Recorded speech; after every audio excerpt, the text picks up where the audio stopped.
थोड़ा सा हम अब यूनिट 4 पढ़ने हैं। क्या पढ़ने हमको? यूनिट 4। ठीक है, यूनिट 4 पढ़नी है। यूनिट 4 में अगर हम देखते हैं तो कुल मिलाकर के बेटा इसमें आपके 7 टॉपिक हैं। कितने टॉपिक है इसमें? जो पहला टॉपिक है, 7 टॉपिक हैं और 7 टॉपिकों के अंदर फिर उनके सब टॉपिक हैं, है ना। 7 टॉपिकों उनके फिर अंदर सब टॉपिक हैं। 7 टॉपिकों में पहला टॉपिक जो है वो है बेसिक अर्थशास्त्र। पहला जो है यह है बेसिक इकोनॉमिक्स। ठीक है। और जो ये बेसिक इकोनॉमिक्स है इसके अंदर जो है आपके 5 टॉपिक हैं। पहला जो आपका टॉपिक है, पहला, इसके अंदर कितने हैं? 5 टॉपिक इसके अंदर है 5 टॉपिक। सर कौन कौन से 5 टॉपिक है इसके अंदर में? पहला जो टॉपिक है वह है अर्थशास्त्र। अर्थशास्त्र का अर्थ क्षेत्र और अध्ययन का तरीका इसका दूसरा टॉपिक है आर्थिक समस्याएं, कमी और विकल्प, मतलब कुल मिला के आर्थिक समस्या की बात करिए। तीसरा इसमें टॉपिक है अर्थशास्त्र की केंद्रीय समस्याएं। अर्थशास्त्र की केंद्रीय समस्या। और इसमें जो चौथा टॉपिक है सूक्ष्म व स्थूल अर्थशास्त्र, ये टॉपिक है। और 5वां और अंतिम टॉपिक है उत्पादन संभावना वक्र। ये टॉपिक है इसमें। तो मतलब जो पहला आपका टॉपिक है उसके अंदर ये 5 आपके सब टॉपिक हैं। ठीक है। फिर दूसरा जो टॉपिक है वो मांग विश्लेषण है, उस पर हम बाद में बात करेंगे। ठीक है ना। मांग विश्लेषण है। फिर मांग विश्लेषण के अंदर 6 सब टॉपिक हैं। मांग और पूर्ति का नियम है, मांग का उपयोगिता विश्लेषण है, मांग का उदासीन वक्र विश्लेषण है, उपभोक्ता संतुलन है, मांग की लोच है और उपभोक्ता अधिशेष है ना। तो ये उसके अंदर सब टॉपिक हैं। फिर अगला जो टॉपिक है वह उत्पादन का सिद्धांत है। अगला टॉपिक उत्पादन का जो सिद्धांत टॉपिक है, तीसरा टॉपिक, उसके अंदर आपके सब टॉपिक हैं। उत्पादन के नियम हैं, परिवर्तनशीलता अनुपात का नियम है, पैमाने का प्रतिफल है और उत्पादन फलन है। ठीक है। इसी तरह से आपके कुल मिला के 7 टॉपिक हैं और उनके अंदर सब टॉपिक हैं। हम एक एक करके बात कर रहे हैं। पहला बेसिक टॉपिक, बेसिक जो आपका इकोनॉमिक्स है उसके अंदर की बात है। ठीक है। चलो यही तो बेटा स्टार्ट करते हैं हम। देखो सिलेबस टू सिलेबस पढ़ेंगे, अतिरिक्त पढ़ के कोई फायदा नहीं है। सिलेबस टू सिलेबस पढ़ेंगे। ठीक है। लिखेंगे पहला अर्थशास्त्र का अर्थ। हेडिंग लिखो, अर्थशास्त्र का अर्थ की बात करते हैं। अर्थशास्त्र का अर्थशास्त्र का लिख लो, अर्थ की बात करते हैं। अर्थशास्त्र का अर्थ क्या है? एक तो आपको जनरली पता ही है। एक बात तो आपकी ये हो गई, हमको ये बात तो पता ही है हमें। अर्थ मतलब क्या है आपका? पैसा, अर्थ। और शास्त्र मतलब क्या है? उसका अध्ययन, है ना। तो पैसे का अध्ययन, कुल मिलाकर के धन का अध्ययन, धन का जो अध्ययन है इसे हम बोलते हैं अर्थशास्त्र। धन के अध्ययन को हम बोलेंगे अर्थशास्त्र। ठीक है। इसी में आपको मैंने बताया होगा, एक नाम आता है एडम स्मिथ का। एडम स्मिथ भाई कहता है कि जो अर्थशास्त्र है ये धन का विज्ञान है। ये कहता है कि जो अर्थशास्त्र धन का विज्ञान है जो राष्ट्र के धन के स्वभाव और उसके लिख लो कारणों की क्या करता है? ये जांच करता है। ठीक है, जांच करता है। ठीक है। तो एडम स्मिथ की परिभाषा क्या है? बेसिकली अर्थशास्त्र क्या है? धन का विज्ञान है जो राष्ट्र के धन का स्वभाव, मतलब कहां से आ रहा है, कहां जा रहा है और उनके जो कारण है, कहां खर्च हो रहा है, उसका क्या करता है? ये अध्ययन करता है। दूसरे बड़े शब्दों में एक हम ये भी कह सकते हैं मनुष्य के भौतिक कल्याण से संबंधित क्रियाओं का अध्ययन क्या कहलाता है? हमारा अर्थशास्त्र कहलाता है। मनुष्य के भौतिक कल्याण से संबंधित जो क्रियाएं हैं इनका जो अध्ययन होता है ये भी अर्थशास्त्र कहलाता है। आप एक बात ये भी याद रखना। ठीक है। चलो, इसके अलावा एक आदमी है प्रोफेसर मार्शल। ये बताते हैं मानव जीवन के साधारण व्यापार संबंधित कार्यों का अध्ययन क्या कहलाता है? अर्थशास्त्र कहलाता है।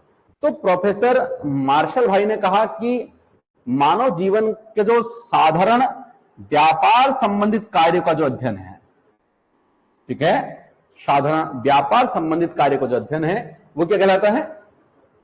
वो क्या कहलाएगा? वो कहलाएगा आपका अर्थशास्त्र। ठीक है, तो अर्थशास्त्र के बारे में अगर कभी देखो, ये तो जनरल बात है, देखो ये बात तो जनरल है, मनुष्य की भौतिक कल्याण से संबंधित क्रियाओं का अध्ययन अर्थशास्त्र कहलाता है। और ये भी एक जनरल बात है कि ये धन का अध्ययन है, ये भी एक जनरल बात है। लेकिन अगर पूछ ले एडम स्मिथ ने क्या कहा है, धन का विज्ञान, और मार्शल भाई क्या कह रहे हैं, साधारण व्यापार संबंधित कार्य, मानव जीवन के साधारण व्यापार संबंधित जो कार्य हैं वो क्या है? वो है अर्थशास्त्र। ठीक है, अब ध्यान रखना। अब बात करते हैं दूसरा, अर्थशास्त्र का क्षेत्र। दूसरी बात लिखो।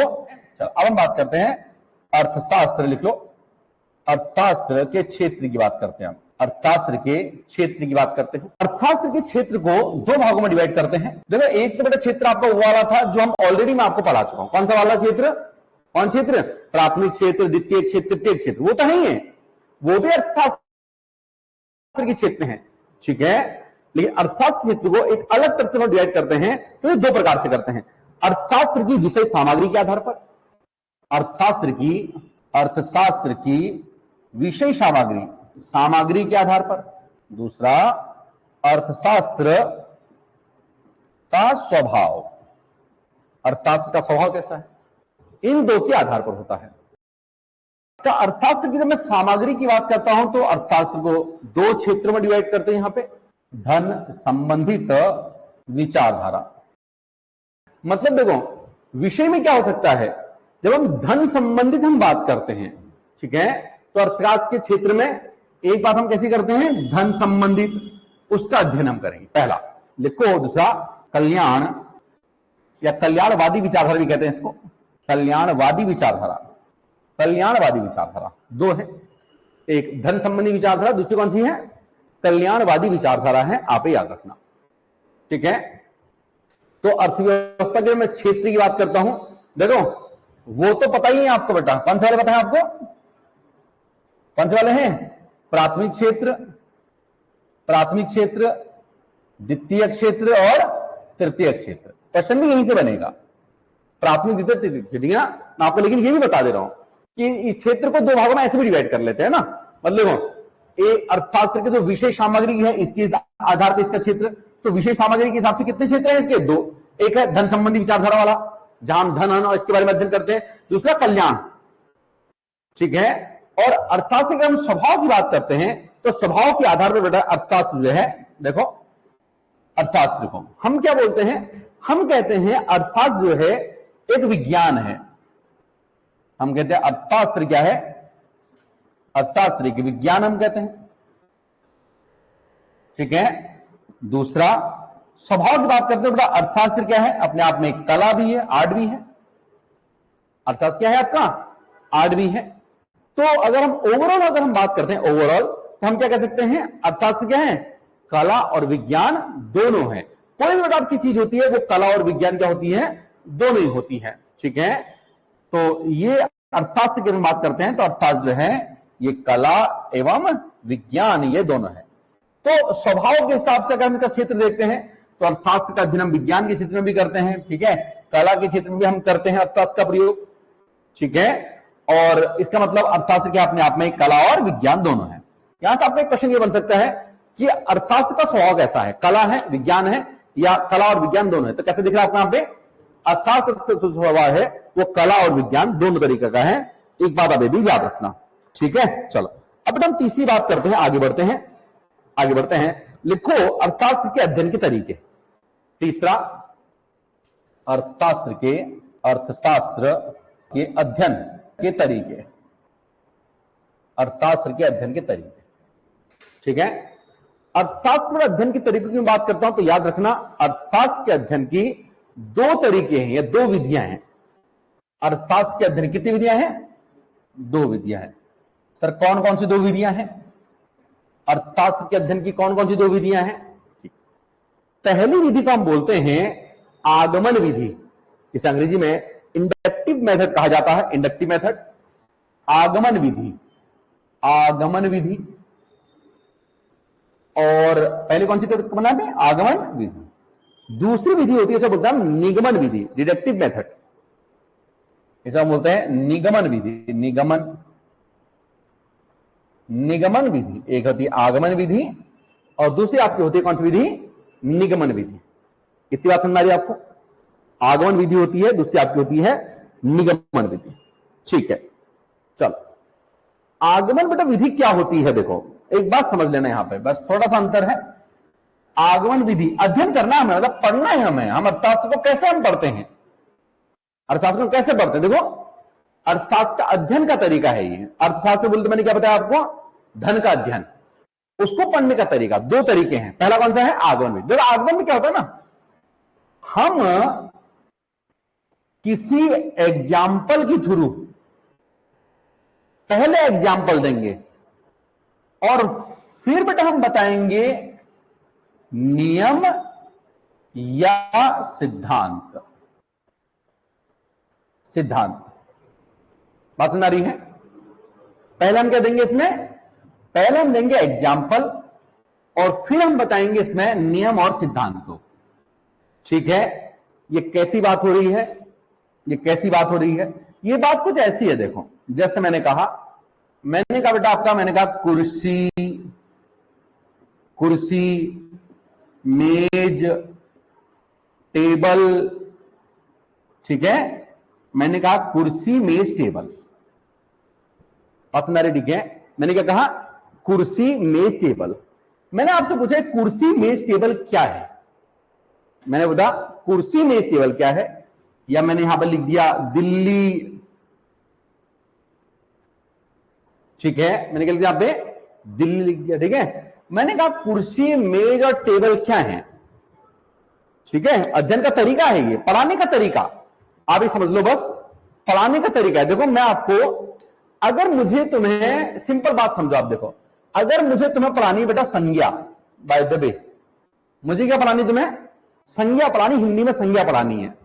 अब संज्ञा पढ़ाने के दो तरीके हैं। मैं क्या करूं? पहले तो मैं बताऊं बेटा, देखो ऐसा है, लिखो संज्ञा की परिभाषा। संज्ञा क्या है? किसी व्यक्ति, वस्तु या स्थान के नाम को हम संज्ञा कहते हैं। पहले मैंने क्या लिखा दिया आपको? नियम लिखा दिया। और फिर मैंने कहा लिखो एग्जाम्पल इसके। क्या क्या एग्जाम्पल है इसके? कुर्सी, मेज, टेबल, दिल्ली, ये सब क्या है? संज्ञा के एग्जाम्पल हैं ये। ठीक है, तो अब देख, जब बेटा मैं क्या करूंगा, जब मैं क्या करूंगा, पहले नियम पढ़ाऊंगा या सिद्धांत बताऊंगा। पहले नियम या सिद्धांत बताऊंगा, उसके बाद मैं एग्जाम्पल बताऊंगा। तो इस विधि को बेटा हम क्या बोलेंगे? निगमन विधि, डिडक्टिव मेथड कहेंगे। लेकिन जब मैं पहले एग्जाम्पल बताऊंगा और फिर मैं कहूंगा ये सब क्या है? संज्ञाएं हैं, ये सब संज्ञा है। ठीक है, ये सब क्या है कहूंगा मैं? संज्ञा है। तो ये कौन सा मेथड कहलाएगा आपका? आगमन विधि कहलाएगी। ठीक है, देखो, और यहां मैं क्या करूंगा? पहले बताऊंगा मैं संज्ञा क्या होती है, संज्ञा की परिभाषा बताऊंगा। यहां पहले मैं परिभाषा बताऊंगा, नियम बताऊंगा और फिर मैं बताऊंगा उसके एग्जाम्पल। बात सबको समझ में? ठीक है, तो आपको बात पल्ले पड़ गई है।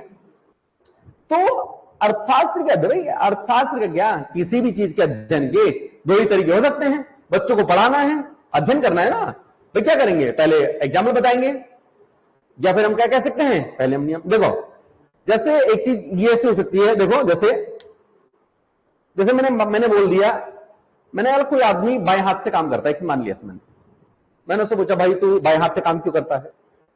उसने बोला कि पता नहीं, बचपन से ही जब मैं पैदा हुआ घर वालों ने मेरे बाएं हाथ में ही चीजें दी, पेन मेरे बाएं हाथ में दी, बॉल मेरे बाएं हाथ में दी, तो मैं बाएं हाथ से लिखने लग गया। ठीक है, अब इस बात से मैंने एक निष्कर्ष निकाला, एक नियम बना दिया। मैंने क्या नियम निकाला? मैंने नियम निकाला कि अगर यदि बचपन से ही किसी बच्चे के बाएं हाथ में पेन सामान दे दिया जाए तो बच्चा बाएं हाथ वाला हो जाता है कि नहीं है? ठीक है, तो कहने का मतलब कुछ ऐसा है। बात समझ आ रही है? दूसरा मैं ऐसा कह सकता हूं जो बाएं हाथ से काम करते हैं उन्हें बाएं हाथ वाले बच्चे कहते हैं, जैसे सुनील, मोहन, ऐसा मैं कह सकता हूं जो है उस गांव में, ऐसा करके। ठीक है ना? तो इस मेथड को हम क्या बोलते हैं? इसे हम कहते हैं आगमन मेथड, जहां पहले एग्जाम्पल देंगे आगमन में और निगमन में पहले हम कह देंगे नियम। याद करने के लिए आप सिंपल ऐसा कर देखो बेटा, निगमन में पहले क्या देंगे? नियम देंगे। निगमन में पहले क्या देंगे? नी से नियम देंगे। और आगमन में पहले हम आ से क्या देंगे? एग्जाम्पल देंगे। आगमन में पहले क्या देंगे? हम एग्जाम्पल देंगे। बात समझ में आ रही कि नहीं आ रही है? यहां कोई दिक्कत तो नहीं किसी को? ठीक है भाई, यहां पे ये लिख लो एग्जाम्पल में कुर्सी, मेज, टेबल, और यहां संज्ञा, और यहां पहले संज्ञा की परिभाषा हो गई और फिर क्या हो गया एग्जाम्पल में? कुर्सी, मेज, टेबल और ये हो गया दिल्ली। ठीक है, तो अर्थशास्त्र का अर्थ मैंने बताया सबसे पहले, फिर अर्थशास्त्र के मैंने आपको क्षेत्र बताए, जो आधे क्षेत्र मैंने पहले बता दिए थे, अभी मैंने यहां पे बताए हैं दो क्षेत्र। कौन कौन से दो क्षेत्र थे यहां पे? पहला कौन सा था? यहाँ पे दो भागों डिवाइड किया ना मैंने। पहला कौन सा वाला किया मैंने? पहला कौन सा किया भाई? धन संबंधित विषय, पहले धन वाला किया ना। और धन वाले में कितने थे आपके? धन वाले में भाई, धन वाले में मैंने बताया, मतलब जो अर्थशास्त्र की विषय सामग्री है, विषय सामग्री में क्या बताया मैंने? धन संबंधित विचारधारा और दूसरा कल्याणवादी विचारधारा, और दूसरा स्वभाव मैंने बताया। स्वभाव कैसा है? अर्थशास्त्र क्या है आपका? क्या है? विज्ञान और कला दोनों, ये भी इसके क्षेत्र आप कह सकते हैं। और बाकी तीन क्षेत्र आपको पता ही है। कौन कौन से वाले क्षेत्र हैं इसके? तीन कौन से हैं? प्राथमिक, सेकेंडरी और टर्सरी। ठीक है, अब हम आते हैं अगले पे। लिखो आर्थिक समस्याएं। हम बात करते हैं आर्थिक समस्याएं। अभी हम बात करते हैं आर्थिक समस्याएं। आर्थिक समस्याएं, आर्थिक समस्याओं की बात करते हैं। ठीक है, ये सब बहुत छोटी मोटी बातें हैं ना, या बेसिक बातें हैं अर्थशास्त्र के बारे में ना, बेसिक इकोनॉमिक्स की बात चल रही है। ठीक है, आर्थिक समस्या। देखो अर्थशास्त्र में जब हम आर्थिक समस्या की बात करते हैं ना, आर्थिक समस्या का मतलब किस बात से? अर्थ मतलब क्या होता है? पैसा। तो आर्थिक समस्या का मतलब है धन यानी कि पैसे से जुड़ी समस्या। जुड़ी समस्या, यही समस्या है। धन से जुड़ी समस्या तो है। आर्थिक समस्या का मतलब क्या है? धन से जुड़ी समस्या। अब एक बात ध्यान रखना, देखो अर्थशास्त्र में धन का मतलब धन से नहीं होता है। धन का मतलब धन से नहीं। अर्थशास्त्र में धन का मतलब बेटा होता है संसाधन से, रिसोर्स मान के चलो, क्योंकि हम सब कुछ हमें धन के बारे में ही पढ़ना है।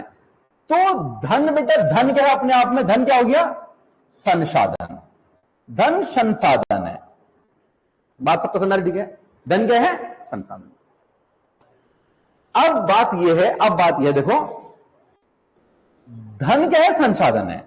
ठीक है, और धन हमारे पास बेहिसाब है कि लिमिटेड है? लिमिटेड है। बहुत कम ही लोग बेटे जिनके पास बेहिसाब धन, उनकी बात नहीं कर रहे हम तो देश के लेवल पढ़ रहे। ठीक है, तो संसाधन जो है बेटा, जो पैसा जो है हमारे पास, यह हमेशा क्या है? सीमित है। पैसा क्या हमारे पास? सीमित पैसा है। यानी कि रिसोर्सेज जो है वो हमारे पास हमेशा क्या है? सीमित रिसोर्सेज हैं। क्लियर हो गया? ठीक है, अब जरा बात समझते, देखो संसाधन हमेशा सीमित है, पैसा हमेशा सीमित है। पैसा अगर सीमित है तो अब क्या समस्या क्या है? देखो पैसा सीमित है तो अब पैदा होती है समस्या। ठीक है, जब हमारे पास संसाधन सीमित है तब अब समस्या पैदा हो जाती है। अगर देखो पैसा कमी नहीं है तो भाई समस्या पैदा ही नहीं होगी, जो मर्जी कर लो। लेकिन जब पैसा सीमित है और समस्या में तबियत खराब हो सकती है, वो एक अलग बात है। जुकाम लगे, पैसा क्या करेगा? जुकाम तो अपने आप में ठीक होगा। ठीक है ना?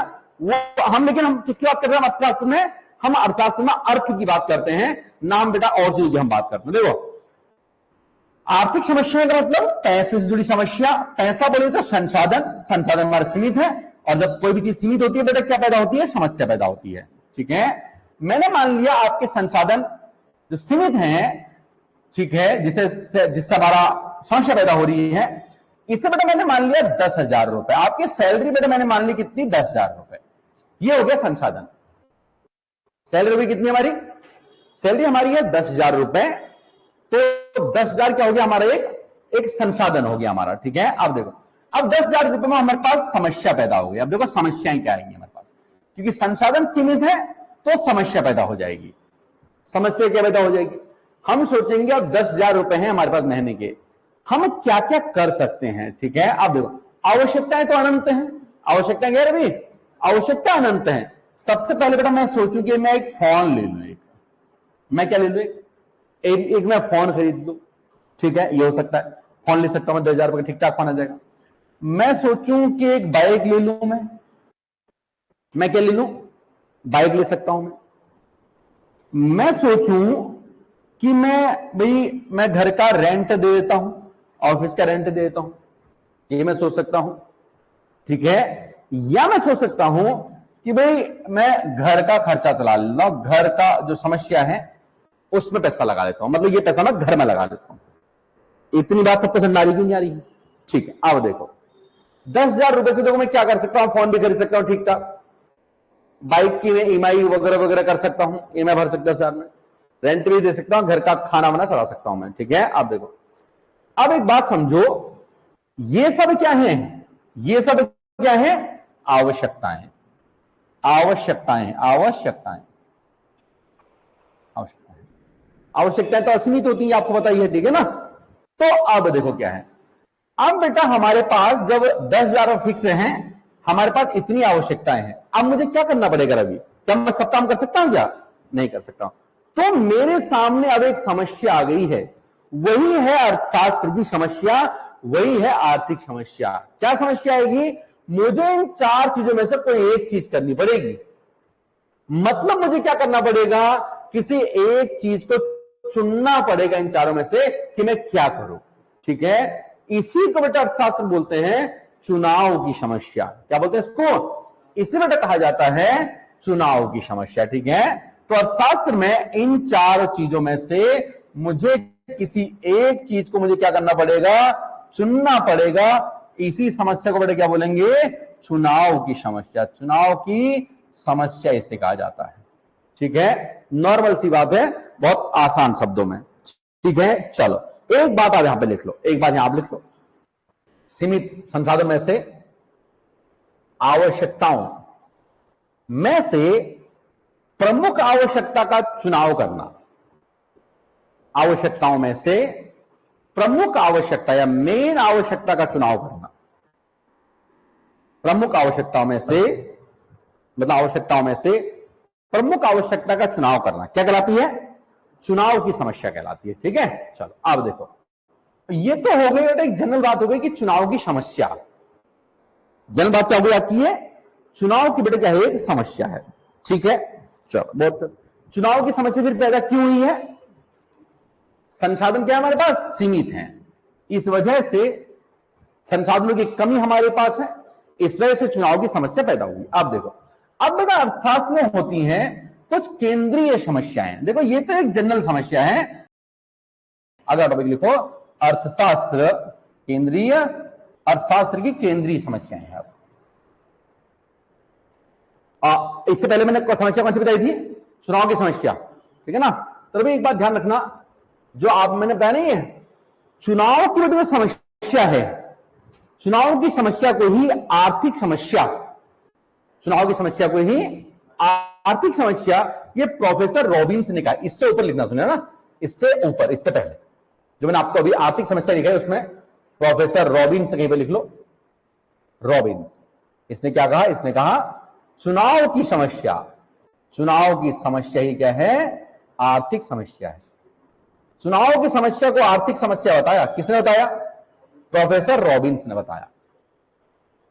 इसके ऊपर लिख लेना, चुनाव की समस्या को इसने बताया आर्थिक समस्या। समझ आ गया। आप देखो एक बात समझो, अर्थशास्त्र की जो केंद्रीय समस्या है, अर्थशास्त्र कौन समस्या? केंद्रीय समस्या। देखो अर्थशास्त्र पर केंद्रीय समस्या है 3।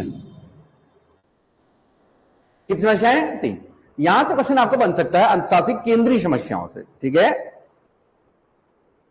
ये जो 3 केंद्रीय समस्याएं हैं, ये समस्या बेटा बताइए आपको प्रोफेसर, नाम लिखो, सैमुएल्सन ने, प्रोफेसर सैमुएल्सन,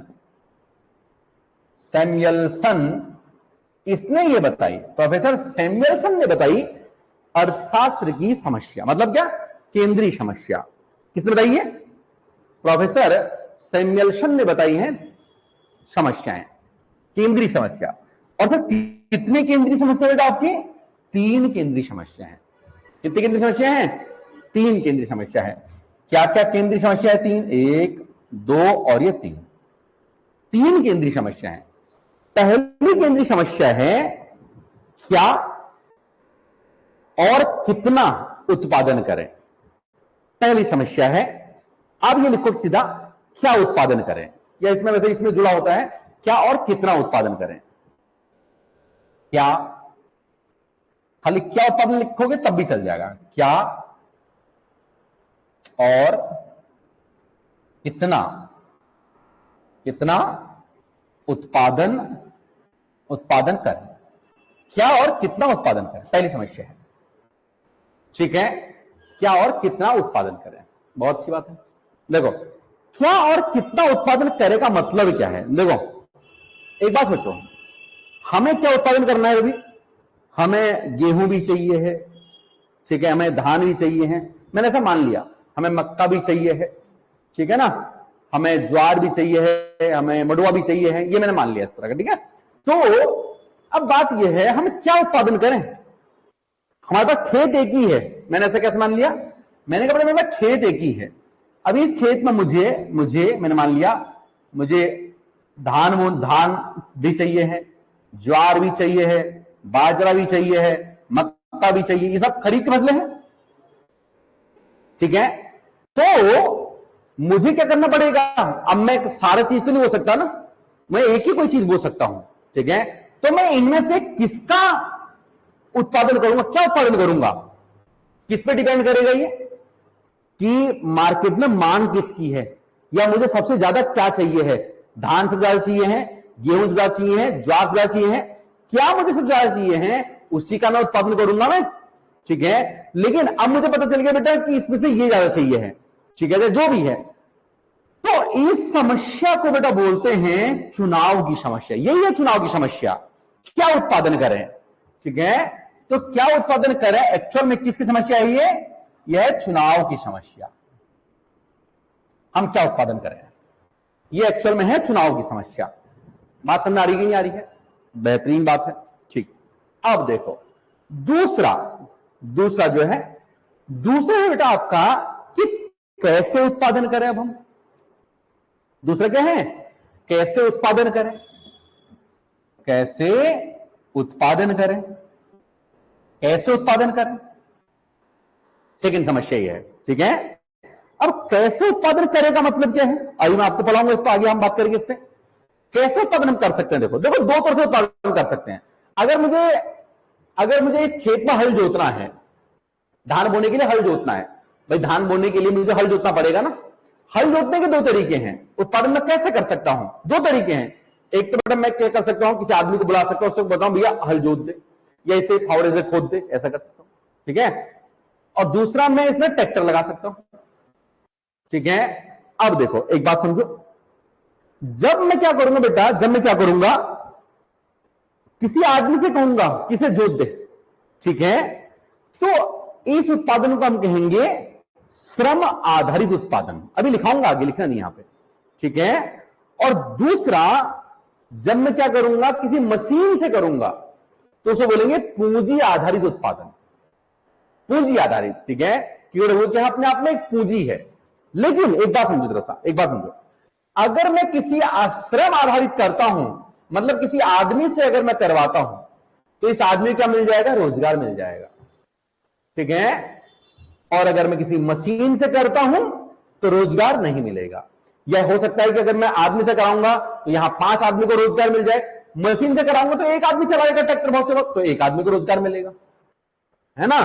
तो इसका मतलब क्या हो गया, उत्पादन कैसे करें इससे बड़ा डिपेंड होता है। इस पे क्या करता है कि आप रोजगार परक आपकी अर्थव्यवस्था है कि नहीं है, या पूंजी परक आपकी अर्थव्यवस्था है। आगे हम अभी बात करते हैं। फिलहाल दूसरा आपका यह है, दूसरा मैंने क्या बताया आपको, कैसे उत्पादन करें।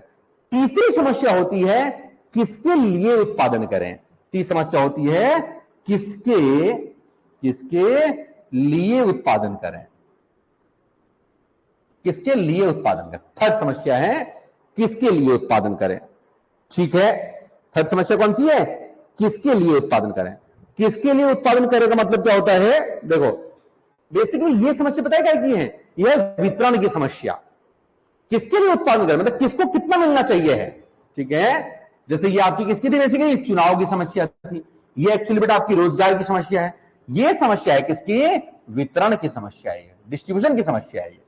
किसके लिए उत्पादन करें, बात समझ आ रही है, ठीक है। चलिए अब बेटा हम एक एक करके पढ़ते हैं। केंद्रीय समस्याओं को मैंने अभी आपको बताया कि केंद्रीय समस्याओं को बेटा किसने बताया है, प्रोफेसर सैमुएल्सन ने बताया, सैमुएल्सन ने बताया है।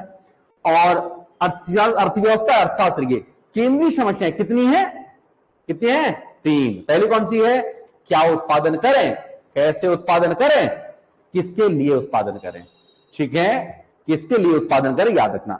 अब एक एक करके बड़ा पहले लिख लेता हूं। पहले लिखो क्या उत्पादन करें, पहले लिख लो क्या उत्पादन करें, क्या उत्पादन करें। यहां से क्वेश्चन बनेगा, याद रखना, उत्पादन करें, ठीक है। देखो जब बात करते हैं बेटा क्या उत्पादन करें, तो इसका मतलब मेरे सामने दो ऑप्शन खुल के आते हैं, दो ऑप्शन क्या आते हैं मेरे सामने, खुल के आते हैं, मैं क्या उत्पादन करूं, ठीक है। सबसे पहला ऑप्शन बेटा आपके पास ये आता है कि हम कोई उपभोक्ता वस्तुओं का उत्पादन करें, ठीक है। क्या करें हम, उपभोक्ता वस्तु, उपभोक्ता वस्तुओं का उत्पादन करें, वस्तुओं का उत्पादन करें, उपभोक्ता वस्तुओं का उत्पादन करें, ठीक है।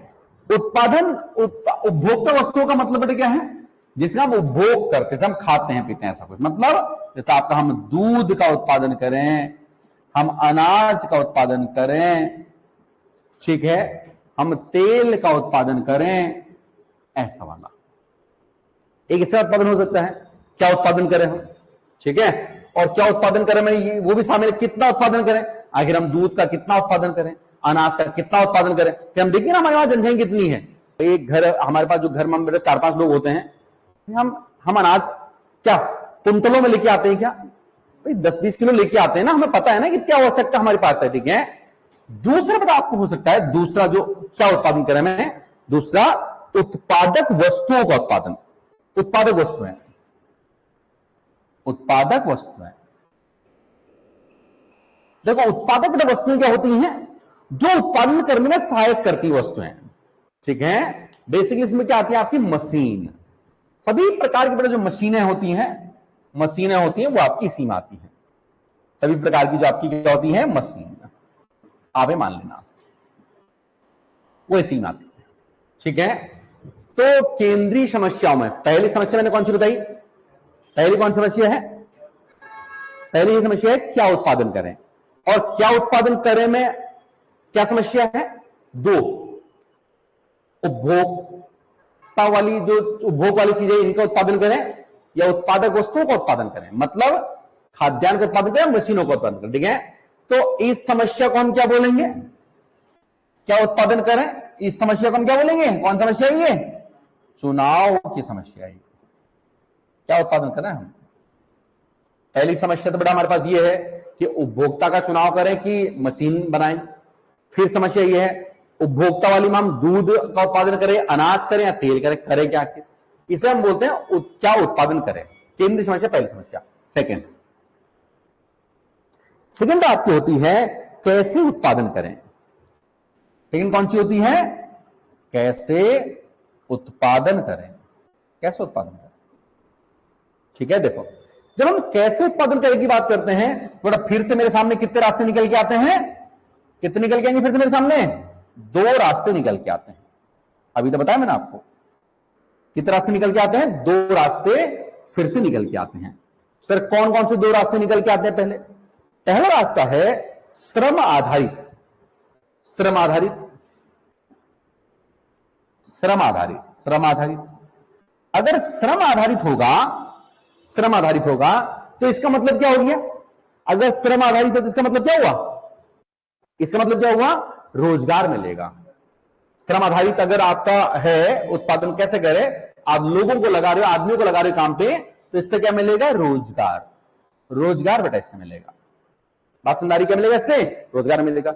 लेकिन अगर आपका उत्पादन है पूंजी आधारित, पूंजी आधारित,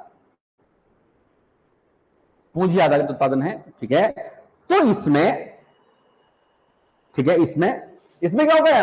इसमें क्या होगा? उत्पादन आपका जल्दी हो जाएगा, लेकिन रोजगार कम लोग को मिलेगा, नहीं मिलेगा। ठीक है, इसमें क्या होगा आपका? इसमें जो रोजगार है वो कम लोग को मिलेगा या फिर नहीं मिलेगा। नहीं भी मिल सकता है भाई। एक कंपनी में मैंने मान लिया बेटा एक क्या था आपका? एक होटल है, ठीक है ना। होटल में मान लिया एक वेटर है, एक वेटर, वहां पे 10 वेटर लगे थे। कितने वेटर लगे थे? 10 वेटर लगे थे। अब बेटा मैंने 10 वेटर को हटा दिया, मैंने सब सारे वेटर हटा दिए मैंने। मैं वहां पे 3 रोबोट ले आया। मैं क्या लिया? वहां पे 3 रोबोट ले आया। तो रोजगार मिला किसी को भी? क्या एक को भी नहीं मिला। हाँ ये हो सकता है। अब देखो ये हो सकता है कि ट्रैक्टर को अगर मैं ले आऊं खेत जोतने वाले की जगह पे, तो ट्रैक्टर को चलाने के लिए आदमी, एक आदमी चाहिए है। रोबोट ऐसे चल जाएगा, रोबोट की तरह आदमी थोड़ा ना चाहिए। प्रोग्राम सेट कर दो चल जाएगा, है कि नहीं है? तो ऐसा वाला। तो दूसरी समस्या, कौन समस्या आई? क्या बोलेंगे इसको हम?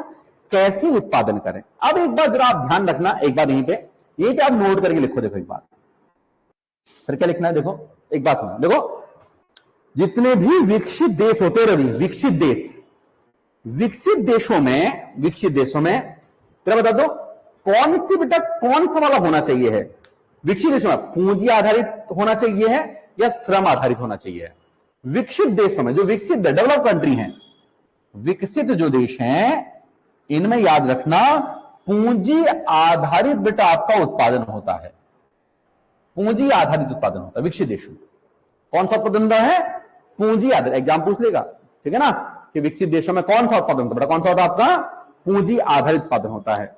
जबकि विकासशील, अगर मैं देशों की बात करता हूं, विकासशील देश, डेवलपिंग कंट्री जो है, विकासशील देश, विकासशील देशों में देखो श्रम आधारित भी होता है थोड़ा, और थोड़ा पूंजी आधारित भी होता है, ठीक है ना। तो इसे बोलते हैं मिश्रित तकनीक। जैसे भारत आपका है, भारत में यहां पूंजी आधारित भी होता है और प्लस श्रम आधारित भी होता है। यहां पे मिश्रित तकनीक का प्रयोग करते हैं, मिश्रित तकनीक का प्रयोग करते हैं, ठीक है। याद रखना आप ये दो बातें भी। और जाहिर सी बात है अगर जो अल्पविकसित देश हैं वहां पे क्या होगा? ज्यादातर वहां जाती करेंगे श्रम आधारित होगी। क्यों भाई? वहां मशीनें नहीं होंगी ना ज्यादा, वहां कौन सी होंगी आपकी? लिख लो अल्प विकसित में यहां होगी श्रम आधारित। श्रम आधारित होगी, याद रखना, ठीक है। अगर तुमसे मैं ये बोलूं कि बताओ कृषि क्षेत्र में ज्यादातर जो उत्पादन है वो किस तरह का है अभी वर्तमान में हमारा भारत में? कैसा है? श्रम आधारित, ठीक है ना। कृषि क्षेत्र में भारत में उत्पादन कैसा है अभी वर्तमान में? श्रम आधारित है कृषि क्षेत्र में, आप ही याद रखना। इतनी बात समझना भी ठीक है। अब हम बात करते हैं किसके लिए किया जाए। तीसरा जो समस्या है वो समस्या है किसके लिए उत्पादन करें। थर्ड समस्या है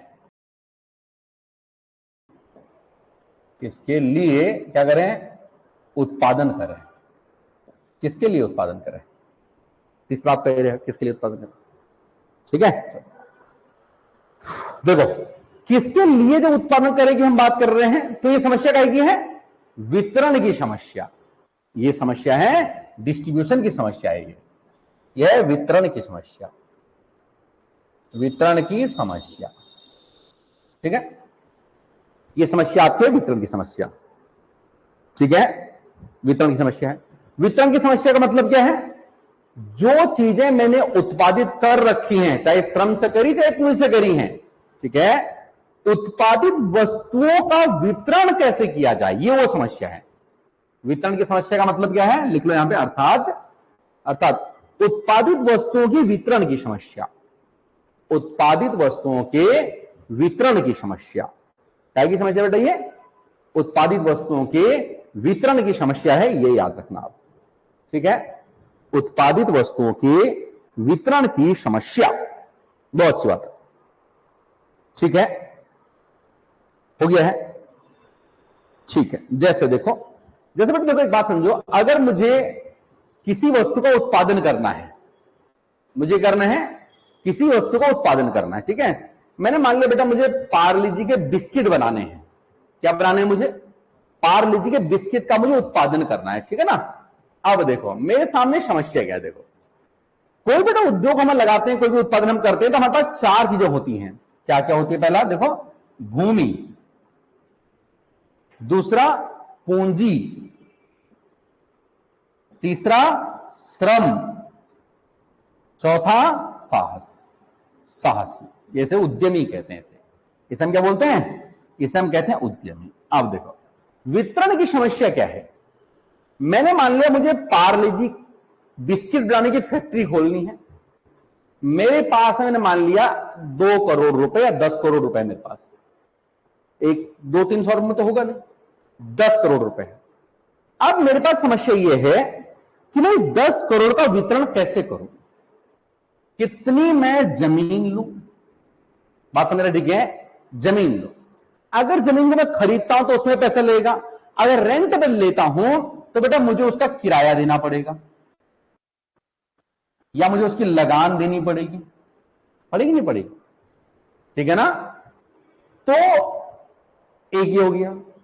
अब दूसरी बेटा बात यह है कि पूंजी, पूंजी देखो पूंजी, बेटा पूंजी जो है, पूंजी अगर मैंने पूंजी उधार पे ले रखी है, मैंने मान लिया 10 करोड़ मैंने उधार ली है, तो उधार का मुझे क्या देना पड़ेगा? ब्याज देना पड़ेगा। भैया 2 करोड़ रुपए जब भी कोई इंडस्ट्री वाला पैसा लगाता है तो सारे अपने थोड़ी लगाता है, लोन लेके तो सारे काम करते हैं लोग, ठीक है ना। तो भाई पूंजी अगर लेगा तो क्या देना पड़ेगा उसे? ब्याज। कितना ब्याज मैं दे सकता हूं? श्रम, श्रम मतलब लोग को लगाऊंगा मैं काम करने के लिए फैक्ट्री में, है ना। तो मतलब मुझे क्या देनी पड़ेगी? मजदूरी। मैं मजदूरी कितनी दूंगा भैया लोगों को? मजदूरी कितनी दूंगा, ठीक है। और जो साहसी है इसे क्या मिलेगा भाई? इसे क्या मिलेगा? इसे क्या मिलेगा लास्ट में? रोजगार मिलेगा इसे। भाई लास्ट में इसे क्या मिलेगा? लाभ। काय के लिए काम कर रहा है ये? लाभ के लिए काम कर रहा है, नहीं है प्रॉफिट के लिए काम कर रहा है, ठीक है। तो ये समस्या देखो, पैसे थे इसके पास 1 करोड़ रुपए या 10 करोड़ जो भी आप मान लो, ठीक है ना। पैसे बेटा थे इसके पास 1 करोड़ 1 CR। उस 1 CR को ये कैसे कैसे डिस्ट्रीब्यूट करेगा, इस समस्या को बेटा हम बोलते हैं वितरण की समस्या। ठीक है, बात समझ आ रही? इस समस्या को हम क्या बोलते हैं? वितरण की समस्या। देखो वितरण की बेटा समस्या इस तरह की समस्या, ठीक है। और बेटा वितरण की समस्या में आपका यह भी आता है, जो मैंने उत्पादन कर दिया है उसे मैं कैसे डिस्ट्रीब्यूट करूं, कैसे बांटूं मैं उसे। भाई बांटने की समस्या तो कई तरह की हो सकती है ना। देखो वितरण करना मतलब क्या? बांटना। भाई बांटने की समस्या तो ये भी हो सकती है कि सड़क नहीं है भैया, वहां सड़क नहीं जा रही है, ये भी एक समस्या है बांटने की। भाई अगर मुझे धान मैंने उगा रखा है, धान है मेरे पास, मैंने मान लिया सड़क ही नहीं, वहां सड़क पुल टूट गई है, ये भी एक समस्या होगी। ये बेटा आपका वितरण की समस्या में आपका धान खराब हो गया, ये भी एक समस्या होगी। तो वितरण की आपकी समस्या कई तरह से हो सकती है, बात समझाने ठीक है। तो ओवरऑल तीसरी जो केंद्रीय समस्या है वो है बेटा, कौन समस्या है? किसके लिए उत्पादन करें, वितरण की समस्या है। ठीक है, इतनी बात समझ आ रही कि नहीं आ रही? बहुत बात। देखो देखो वितरण की बेटा समस्या आपके ऐसे भी हो सकती है। मैंने मान लिया कि एक गांव है या एक शहर है, वहां बेटा 1000 बच्चे जो हैं वो बॉल पेन से लिखते हैं, 1000 बच्चे जो है बेटा वो इंक वाली पेन से लिखते हैं, स्याही वाली निप वाली पेन से लिखते हैं, है ना। तो अब समस्या है कि नहीं है कि भाई कितना उत्पादन करें, कैसे उत्पादन करें, है ना, और वितरण किस तरह से किया जाएगा। तो इस तरह की समस्याएं को हम क्या बोलते हैं? क्या बोलते हैं हम? इन्हें हम बोलते हैं किसके लिए उत्पादन करें, मतलब वितरण की समस्या बेसिकली है। ठीक है, चलो। तो केंद्रीय समस्या में कितने प्रकार की समस्या मैंने आपको बताई है? 3 समस्या। पहली समस्या कौन सी है? क्या उत्पादन करें, दूसरा कैसे उत्पादन करें, तीसरा किसके लिए उत्पादन करें। 3 तरह की आपके हैं ये समस्या है। ठीक है, अब जरा अगले हेडिंग लिखो, आर्थिक समस्याओं का समाधान। आर्थिक जो बड़ा आपकी समस्याएं हैं, ये समस्याएं तो हो गई हैं। आप देखो अब अगली बात हम करते हैं इनका समाधान। आर्थिक समस्या, आर्थिक समस्या, समस्याओं का समाधान, आर्थिक समस्याओं का समाधान। आर्थिक समस्या क्या है आपका? समाधान है, याद रखना। आर्थिक समस्याओं का बेटा क्या है? समाधान। वेरी गुड, ठीक है। आर्थिक बेटा समस्याओं के समाधान करने के लिए अलग अलग जो अर्थव्यवस्थाएं होती हैं, अलग अलग बेटा क्या होती हैं? जो अर्थव्यवस्थाएं होती हैं, ये अलग अलग क्या करती हैं? समाधान निकालती हैं। अलग अलग अर्थव्यवस्थाएं जो होती हैं ये क्या करती हैं? अलग अलग समाधान निकालती हैं। समाधान निकालती, अलग अलग अर्थव्यवस्था अलग अलग का समाधान निकालती है। अलग अलग बेटा अर्थव्यवस्थाओं से मतलब क्या है? अर्थव्यवस्थाएं मूल्य 3 प्रकार की होती है मेनली। अर्थव्यवस्था मेनली कितनी प्रकार की होती है? 3 प्रकार की। सर कौन कौन सी होती है? सबसे पहली आपकी होती है, इसे हम बोलते हैं समाजवादी अर्थव्यवस्था। सबसे पहले कौन सी होती है? समाजवादी अर्थव्यवस्था। दूसरी बेटा कौन सी होती है? पूंजीवादी अर्थव्यवस्था। और तीसरी कौन सी होती है? तीसरी होती है मिश्रित अर्थव्यवस्था। आपको ये तो पता ही है, ठीक है। समाजवादी बेटा अर्थव्यवस्था का मतलब क्या होता है? समाजवादी अर्थव्यवस्था में क्या होता है? जिसमें सरकार का जो हस्तक्षेप है वो क्या होता है? ज्यादा होता है। सरकार के नियंत्रण में चीजें होती हैं। प्राकृतिक जो संसाधन हैं उन पर सरकार का नियंत्रण होता है, ठीक है। क्या उत्पादन करें, कैसे उत्पादन करें, कितना उत्पादन करें, ये सब कौन डिसाइड करेगी? सरकार। जब सरकार डिसाइड करती है तो उसे बोलते हैं समाजवादी अर्थव्यवस्था, ठीक है। लेकिन जब सरकार का नियंत्रण बेटा क्या होता है आपका? कम होता है। सरकार नहीं पूछती है बेटा, सरकार इस पे ज्यादा हस्तक्षेप नहीं करती है। उत्पादन के संसाधनों पर सरकार का नियंत्रण कम होता है, उसे बोलते हैं पूंजीवादी अर्थव्यवस्था, ठीक है, याद रखना। और तीसरा, जहां पर बेटा उत्पादन के जो साधन हैं इन पर थोड़ा सरकार का नियंत्रण होता है और थोड़ा बेटा किसका होता है? निजी क्षेत्रों का भी इसमें नियंत्रण होता है, उसे हम बोलते हैं मिश्रित अर्थव्यवस्था। ये तो आपको पता ही है, ये हमको पता है। आप देखो समझो, समाजवादी बेटा देखो अर्थव्यवस्था जो होती है ना, ये बेटा ज्यादातर काम करते हैं कल्याण के लिए। देखो मैंने आपको वही बताया होगा, एक स्कूल, अगर तुम्हें एक स्कूल खोलना हो, तुम्हें एक स्कूल खोलना होगा तो तुम बेटा एक स्कूल कहां खोलोगे? जहां पब्लिक ज्यादा है, लोग ज्यादा हैं, ठीक ठाक पैसे वाले लोग रहते हैं, वहीं तो खोलोगे। या बेटा कहीं जंगल में जाकर खोल लोगे? नहीं खोलेंगे। लेकिन आपको बहुत सारे सरकारी स्कूल ऐसे भी दिख जाएंगे जो बेटा जंगलों में है। कहां है वो? जंगलों में है। एक बच्चा पढ़ रहा है वहां, 2 बच्चे पढ़ रहे हैं, 10 बच्चे पढ़ रहे हैं, ऐसा वाला। इसका मतलब क्या है? जो सरकारी स्कूल है बेटा वो लाभ कमाने के लिए नहीं है, वो किसके लिए है? कल्याण के लिए है, शिक्षित करने के लिए है। जबकि जो प्राइवेट स्कूल होते हैं निजी, वो किसके लिए होते हैं? कल्याण के लिए। मतलब सर किसी लोग ये होते हैं लाभ के लिए होते हैं, लाभ के लिए होते हैं। आप देखो जो समाजवादी अर्थव्यवस्था है इसमें समाधान कैसे निकालते हैं? क्या उत्पादन करें, ठीक है, कैसे उत्पादन करें, किसके लिए उत्पादन करें, किसके लिए उत्पादन करें, ठीक है। ये जो है ये तय बेटा कौन करता है? सरकार। सरकार तय करती है, सरकार तय करती है। सरकार को बेटा हम कह सकते हैं नियोजन तंत्र तैयार करता है। नियोजन तंत्र का मतलब क्या होता है? ऐसा सिस्टम जो बेटा क्या करता है? योजनाएं बनाता है। योजनाएं कौन बनाता है? सरकारी तो बनाती है, ठीक है ना। तो नियोजन जो तंत्र है यानी कि सरकार है, वो तय करती है क्या उत्पादन करें, कैसे उत्पादन करें और कितना उत्पादन करें, ठीक है ना।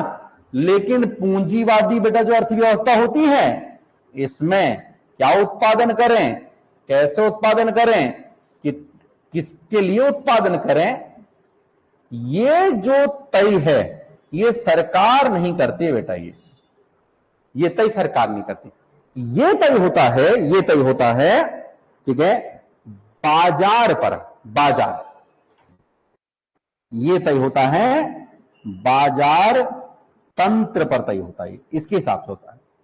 बाजार तंत्र का मतलब क्या है? बाजार तंत्र का मतलब क्या है? मांग और पूर्ति के हिसाब से तय होता है बेटा, है ना। बाजार तंत्र का मतलब क्या हो गया आपका? कितनी मांग है और कितनी हमें पूर्ति करनी है, इस पर आधारित होता है ये पूंजीवादी देशों में, ठीक है। अब देखो, समाजवादी बेटा जो आपकी होती है, मिश्रित अर्थव्यवस्था होती है, इसमें क्या होगा? दोनों के द्वारा, है ना। बट ये भी देखेंगे कि सरकार भी करेगी थोड़ा बहुत, और थोड़ा मांग और पूर्ति भी देखा जाएगा, ठीक है। इसमें क्या उत्पादन करें, कैसे उत्पादन करें, किसके लिए उत्पादन करें, ये इसका जो समाधान है, ये थोड़ा तो बेटा नियोजन के माध्यम से निकलेगा, सरकार के माध्यम से निकलेगा, और थोड़ा बाजार तंत्र के माध्यम से भी निकलेगा। तो हमने देख लिया आर्थिक जो समस्याएं हैं, इनका समाधान कैसे बेटा अलग अलग तरह की जो सरकारें हैं, ये अलग अलग प्रकार से क्या करती है, इसका समाधान निकालती है, ठीक है ना। अलग अलग अर्थव्यवस्था कितने प्रकार की होती है आपकी? 3। कौन कौन सी होती है? एक बेटा आपकी होती है समाजवादी अर्थव्यवस्था, दूसरी कौन सी होती है? पूंजीवादी अर्थव्यवस्था, तीसरी कौन सी होती है? मिश्रित अर्थव्यवस्था, ठीक है। चलो, तो बेटा अब हम थोड़ा आगे बढ़ते हैं, तो लिखो सूक्ष्म व स्थूल अर्थशास्त्र। अगला टॉपिक हम देख रहे हैं इसमें। अगला टॉपिक देखो, सूक्ष्म व स्थूल अर्थशास्त्र। बेसिक बातें बेटा सब पढ़ रखी है आपने पहले, ठीक है ना। ठीक है, ये क्या है आपका? माइक्रो एंड मैक्रो इकोनॉमी जिसे हम कहते हैं, यही तो है ये सूक्ष्म और स्थूल अर्थशास्त्र, ठीक है। इसी को हम बोलते हैं, इसका मतलब सूक्ष्म क्या, माइक्रो, या आता है मैक्रो, याद रखना, ठीक है। इसी को हम बोलते हैं व्यष्टि, इसे बोलते हैं समष्टि, ये वाला आपका।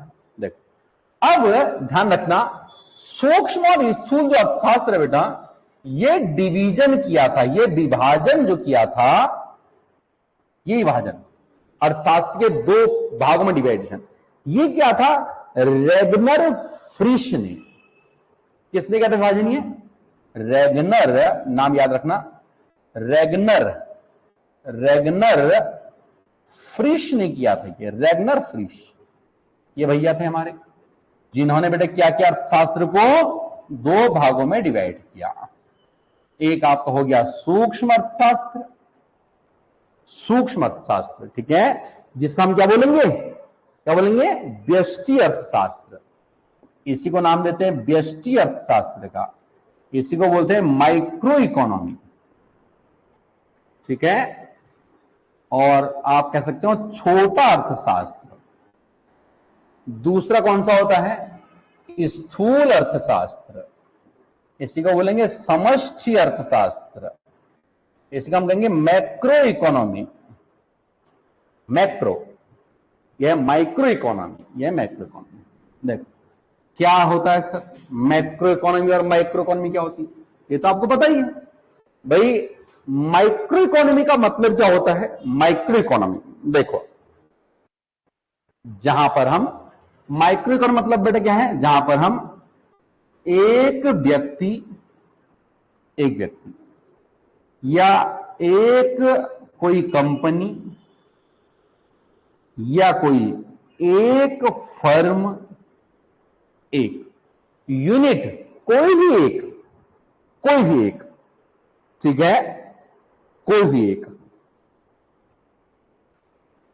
व्यक्ति, एक कंपनी, एक फर्म, किसी एक के बारे में अध्ययन करते हैं, ठीक है। एक कंपनी, एक फर्म हो सकती है, एक फैक्ट्री हो सकती है, इसके बारे में हम अध्ययन करेंगे, तो उसे हम क्या बोलेंगे? उसे हम बोलेंगे सूक्ष्म अर्थशास्त्र कहेंगे। बहुत बेहतरीन बात, ठीक है। चलो इसमें बेटा क्या देख सकते हैं, इसमें क्या क्या देखा जाता है, किसी एक वस्तु की कीमत देख सकते हैं, एक वस्तु की कीमत कितनी बढ़ रही है कितनी घट रही है, ठीक है, बात समझा रही है। एक वस्तु की कीमत, जब बेटा किसी एक वस्तु की कीमत को हम देखते हैं, इसे हम कहां देखते हैं, जहां बेटा हम वस्तुओं की कीमतों को देखते हैं बोलते हैं कीमत सिद्धांत। इसे क्या बोलते हैं, इसे बोलते हैं कीमत सिद्धांत, याद रखना, इसे कीमत सिद्धांत कहा जाता है। सर क्या होता है कीमत सिद्धांत, किस पर काम करता है, एक बात समझो, देखो कीमत सिद्धांत जो है ये दिया था एक आदमी, उसका नाम है अल्फ्रेड मार्शल।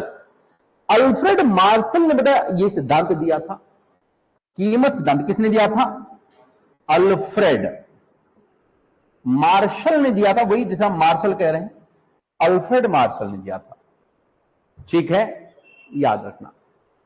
क्या बताया भैया अल्फ्रेड मार्शल ने कीमत सिद्धांत के अंदर, क्या बताया इसने बताई सिंपल बात, इसने कहा भैया देखो जब भी क्या होगा, वस्तु की मांग बढ़ेगी, वस्तु क्या बढ़ जाएगी, मांग बढ़ेगी, तो भैया उसी के हिसाब से क्या बढ़ जाएगी, कीमत बढ़ जाएगी। और जब वस्तु की मांग कम हो जाएगी तो उसकी कीमत भी कम हो जाएगी, सिंपल बात। डिमांड ज्यादा तो कॉस्ट ज्यादा, डिमांड कम तो कॉस्ट क्या हो जाएगी आपकी, कम हो जाएगी, ठीक है। ये बात मार्शल ने अपनी एक किताब में बताई बेटा, इसकी एक बुक है, इसकी एक बुक में बताई, इस बुक का नाम है प्रिंसिपल ऑफ इकोनॉमिक्स, इकोनॉमिक्स के सिद्धांत। इसकी किताब का नाम है प्रिंसिपल ऑफ इकोनॉमिक्स, इस किताब का नाम है principle of economics. Principle of economics नामक किताब में अल्फ्रेड मार्शल ने कीमत सिद्धांत बताया, और कीमत सिद्धांत में कहा जाता है कि भाई जितनी मांग बढ़ेगी उसके हिसाब से क्या बढ़नी है, आपकी कीमत बढ़नी है, ठीक है।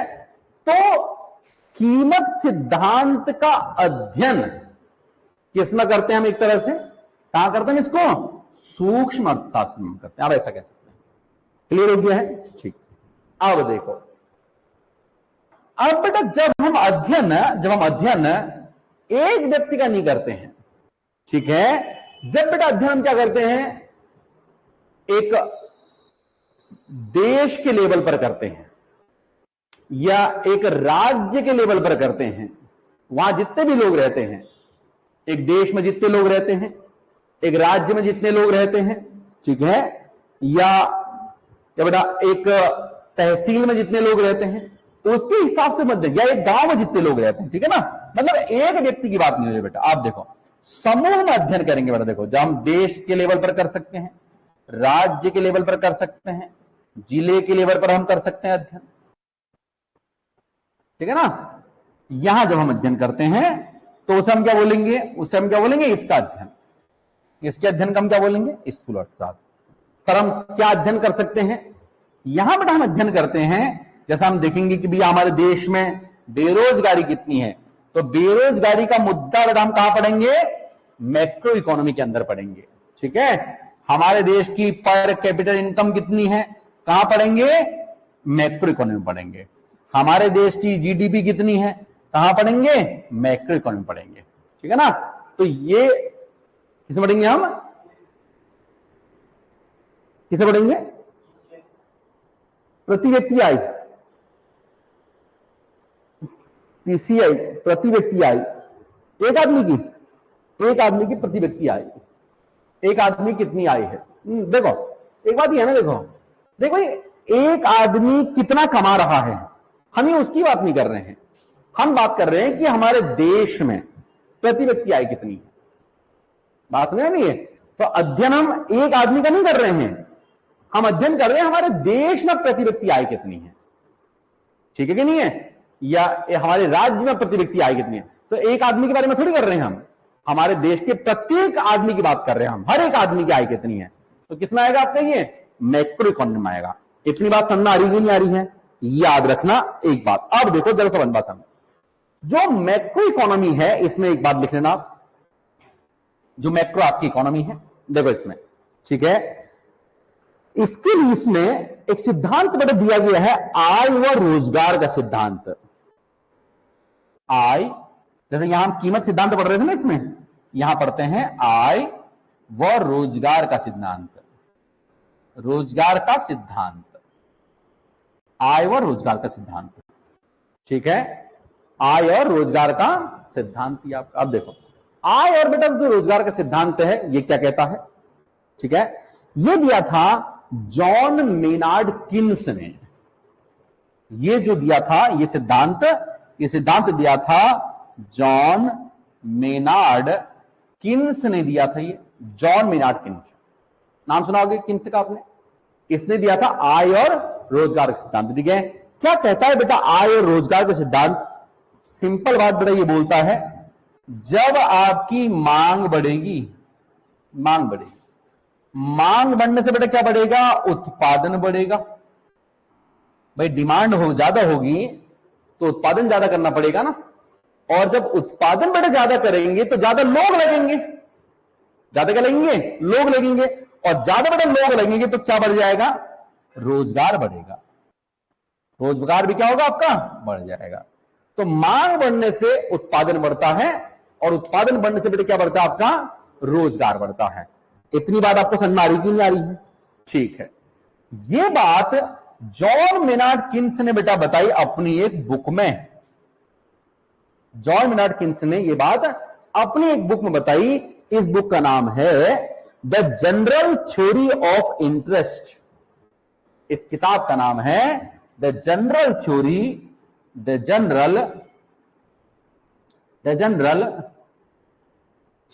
Of interest. The general theory of interest, इस किताब में बताया भाई ने ये बात। इतनी बात सबको समझ आ रही है? ठीक है, चलो। तो बेटा आपने समझ लिया, आपने समझा कि सूक्ष्म अर्थशास्त्र क्या होता है और स्थूल अर्थशास्त्र क्या होता है, ठीक है। जहां बेटा हम देखते हैं बेरोजगारी को देखेंगे, गरीबी को देखेंगे, पर कैपिटल इनकम को देखेंगे। ऑलरेडी पढ़ा चुका हूं पहले आपको मैं, ये सब है कि नहीं है? बेरोजगारी, गरीबी, ये सब मैंने आपको बताया ना वहां पे, है ना। बाकी जो आगे भी आता रहेगा वहां पे देखेंगे, उसका भी आगे भी आएगा, ये सब चीज आगे भी आएंगे आपके, है ना। तो फिलहाल हमने यहां पर समझ लिया स्थूल अर्थशास्त्र क्या होता है और सूक्ष्म बेटा क्या होता है, और दूसरा आपका स्थूल अर्थशास्त्र क्या होता है, ठीक है। अब बेटा हम थोड़ा आगे बढ़ जाते हैं, आगे बढ़ते हैं। हेडिंग लिखो, उत्पादन संभावना वक्र, ठीक है। प्रोडक्शन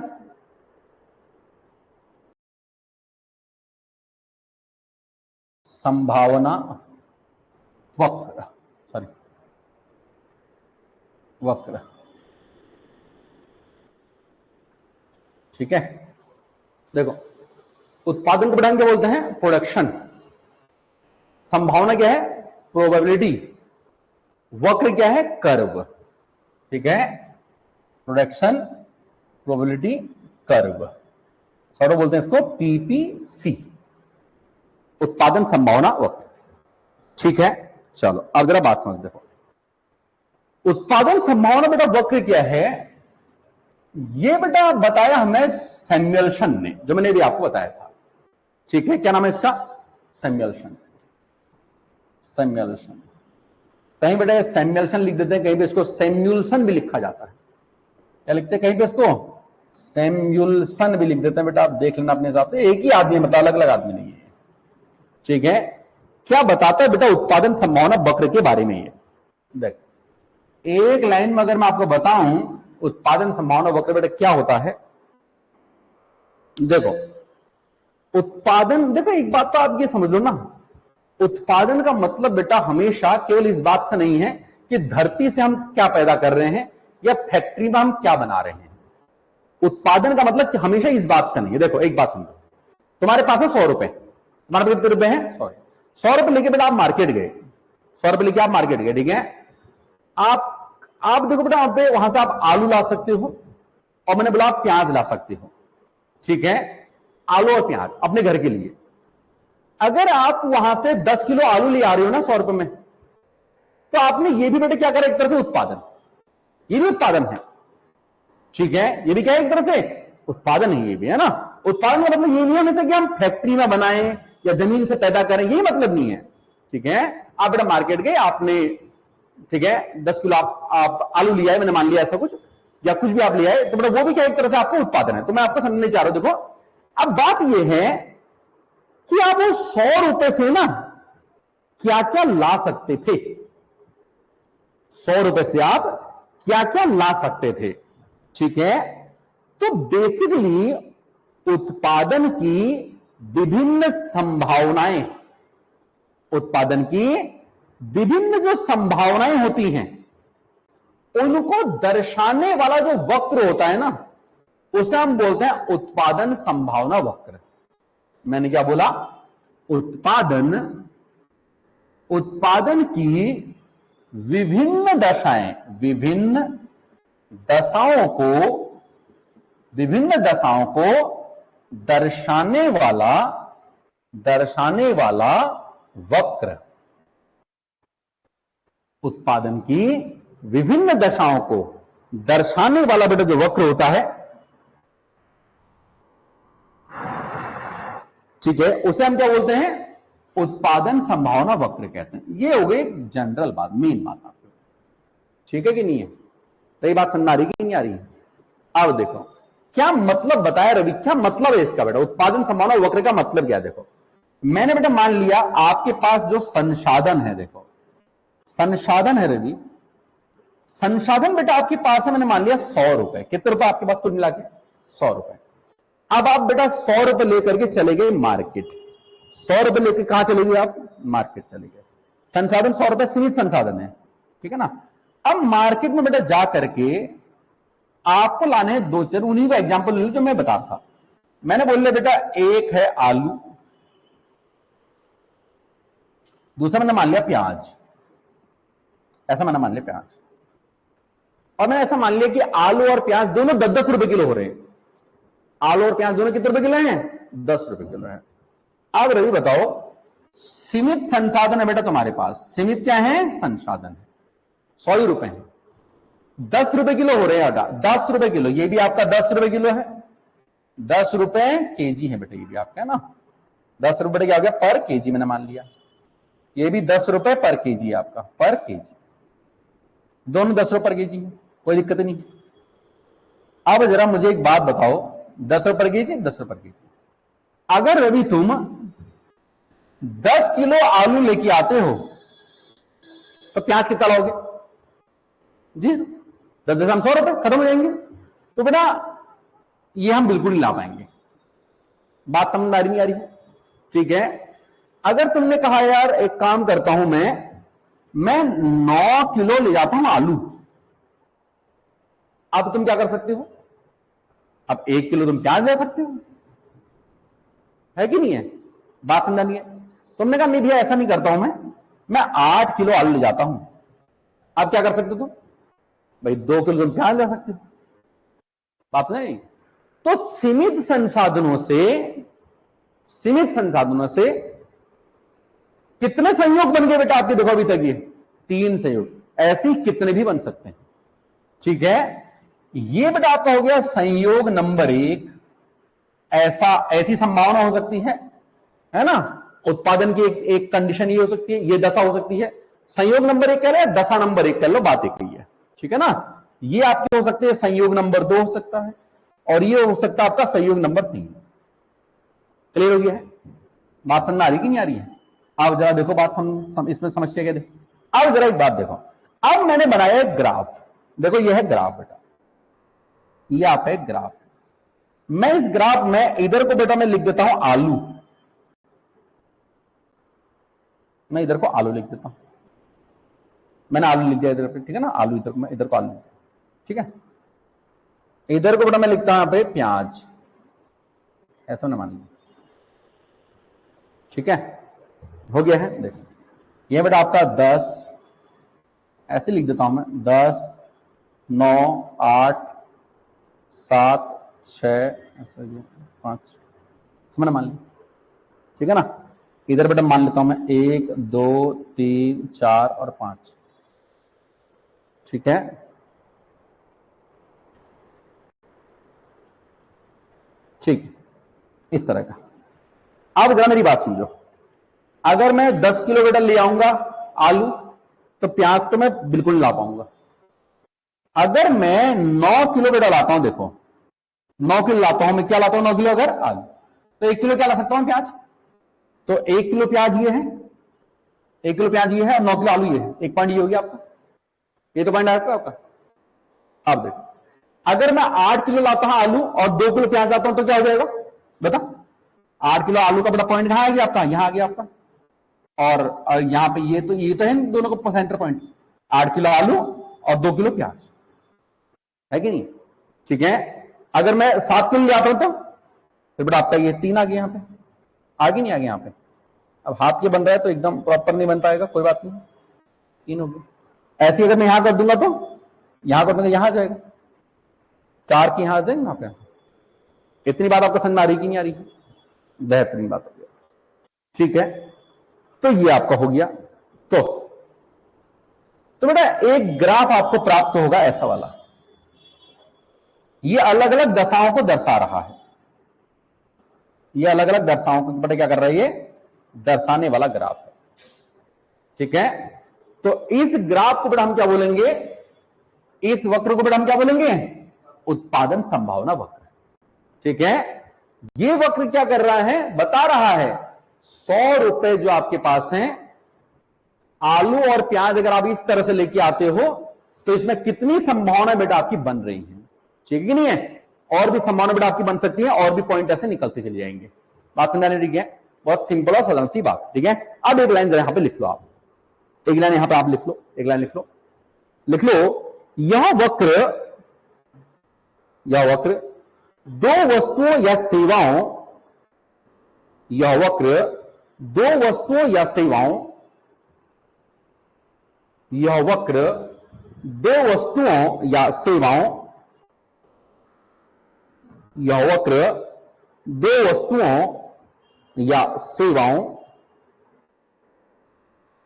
दो वस्तुओं या सेवाओं के उन सभी संयोगों को प्रकट करता है, कि उन सभी संयोगों को प्रकट करता है,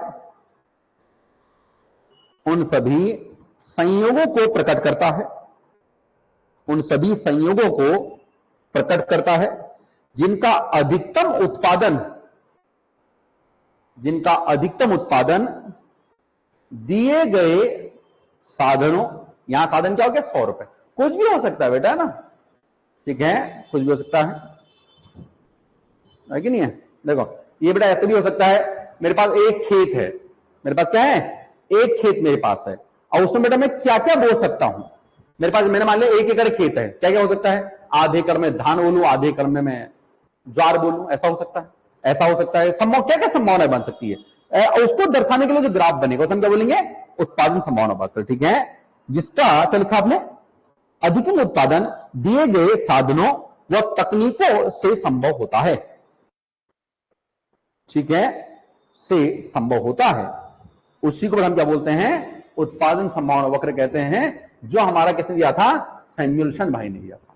इतनी बात समझ रही, ठीक है, रवि बात पल्ले पड़ गई नहीं पड़ गई, ठीक है। तो बेटा हमने पहला बेसिक जो टॉपिक है उसमें 3 बेटा हमने पढ़ लिए, पढ़ने को तो हमने यहां तक पढ़ लिया है, लेकिन ये अभी कंप्लीट नहीं हुआ है, इसकी बेटा अभी कुछ मान्यताएं हैं, फिर इसमें कुछ और भी चीजें होती हैं, उन्हें हम देखेंगे कल, ठीक है। आज हम इसको यही रख देते हैं, कल इससे हम इससे आगे बढ़ते हैं। समझ में आगे बात नहीं आ गई है, बहुत अच्छी बात है, रिवीजन करो बेटा घर में, आज ही हम पढ़ते हैं, कल इससे आगे बढ़ते हैं।